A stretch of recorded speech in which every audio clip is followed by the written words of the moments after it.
இந்த கிரகங்கள் எல்லாம் கூடி அடுத்த வருஷம் ஒரு குறிப்பிட்ட காலத்தில் மொத்தமாக போய் மீன ராசியில் உட்கார போகுது. இப்போ தனுசு ராசியில் உட்காரப்போ தான் கொரோனா வந்துச்சு. சரி, இப்போ எல்லாம் சேர்ந்து தனுசு ராசியில் மீன ராசியில் போய் உட்கார போகுது. இந்த கார்னர் ராசிகள் எப்பயுமே வந்து ஒரு புதிய மாற்றங்களையும் குழப்பங்களையும் ஏற்படுத்தும். அதுலேயும் மீனம் அப்படிங்கிறது வந்து கருவூலம்.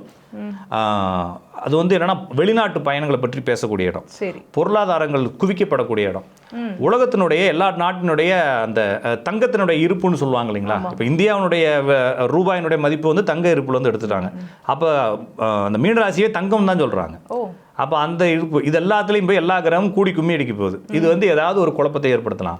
அப்போ இந்த கிரகங்கள் எப்படி செய்யுதுன்னா நம்ம இதெல்லாம் புரிஞ்சுக்க முடியாது. ஏன்னா 30 வருஷத்துக்கு முன்னாலே 100 வருஷத்துக்கு முன்னாலே இது நடந்திருக்காது. அப்போ வேற மாதிரி நடந்திருக்கும். இப்போ அடுத்து வரக்கூடிய கிரகங்கள் வேற மாதிரி நடந்திருக்கும். ஆமாம், இதே ஃபார்முலா நடக்கும். அப்போ நீங்கள் நடக்கிறப்ப தான் புரிஞ்சுக்க முடியும். அப்போ இது ஒன்று புரிஞ்சுக்கணும். அது மட்டும் இல்லாமல் இந்த விஷயங்கள் நடக்கும் பொழுது இது எல்லாத்தையும் நம்ம அக்செப்ட் பண்ணிக்கிற அளவுக்கு நம்ம ரெடி ஆயிடுவோம். ஓகேங்களா, அதான் முக்கியம். நம்ம தயாராகிடுவோம். இப்போ நம்ம வந்து இப்போ செல்ஃபோனில் பே பண்ணுறோம் இல்லைங்களா, நம்ம ஈஸியாக ரெடி ஆகிட்டோம். இப்போ யார் ரெடி ஆகலை அப்படின்னா அவன் காசு வாங்குறவங்க தான் ரெடி ஆகலை. பெட்ரோல் பங்க்லாம் காசாக இருந்தால் கொடுன்னு கேட்குறாங்க. ஏன்னா அவருக்கு அது ஸ்கேன் பண்ண. அப்போ என்னென்னா எல்லாமே மாறுறப்ப நம்மளும் அதுக்கு தந்து ரெடி ஆயிரும். நம்ம அடுத்த ஜென்ரேஷன் ஆக போகிறோம்.